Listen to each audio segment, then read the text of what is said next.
Hey everyone, in this video we'll learn about a very important sequence in math, the Fibonacci sequence. So the Fibonacci sequence is a very important sequence that's defined by a recursive formula.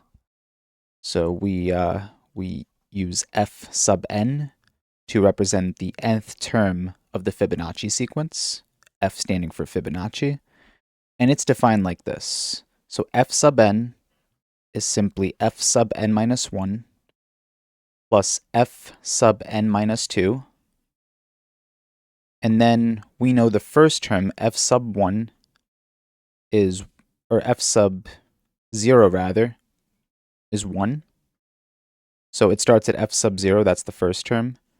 And the second term, f sub 1, is also 1. And then this recursive formula right here works as long as n is greater than 1. So it doesn't work for 0 and 1, but it works for 2, 3, 4, and so on. So let's go ahead and build out the sequence. So let's open up our curly brackets. And we know the first two terms. The first two terms are both 1. 1 and 1. So let's go ahead and write them down, 1 and 1. And what does the Fibonacci sequence formula say? So f sub n equals f sub n minus 1 plus f sub n minus 2. So this first term right here, or in some sequences you'll see it as the 0th term, and this is the first term. And then right here we'll find the second term. So what's the second term, f sub 2? Let's go ahead and try to find that. What is f sub 2? So f sub 2, just using this formula right here, that is f sub 2 minus 1 plus f sub 2 minus 2. And what's 2 minus 1? That's 1. And what's 2 minus 2? That's 0. And we already know f sub 1 and f sub 0, because we said that f sub 1 is 1. F sub 1 is 1. So we know that that's 1 plus, and we know f sub 0 is also 1 right here. So that's also 1. So f sub 2 is 1 plus 1, which is 2. So right here we're going to put 2. And we can use this Fibonacci sequence, or this recursive formula right here, to determine the rest of the terms.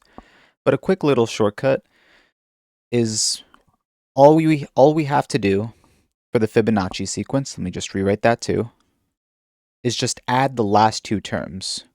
So the 1 plus the 1 make the 2 once you add them. Okay, now how do we determine the next term? All we have to do is add the previous two terms. What's 1 plus 2? That's 3. Good. Now the next term. All we have to do is add the last two terms. What's 2 plus 3? That's 5. Okay, and now the next term. 5 plus 3, that's 8. And the next term, 8 plus 5, that's 13. And then 8 plus 13, that's 21. And so on. It's an infinite sequence. And that is the Fibonacci sequence. The first two terms of the Fibonacci sequence are 1. And every other term, all you have to do to find every other term is add the previous two terms together. So the 2 comes from the 1 plus 1, the 3 comes from the 1 plus 2, and so on. That's how you get every other term of the Fibonacci sequence. And why is this sequence so important? Because it appears in a lot of places in nature. So one example is a lot of flowers in nature.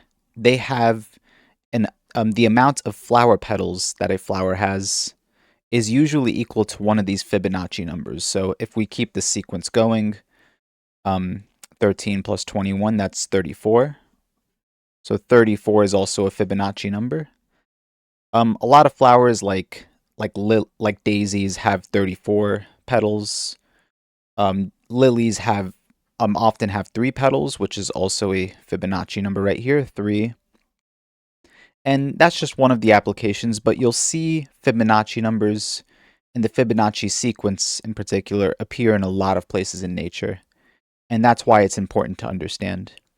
So I hope this video helps, and if you have any questions at all, please leave them down in the comments below, and thank you for watching.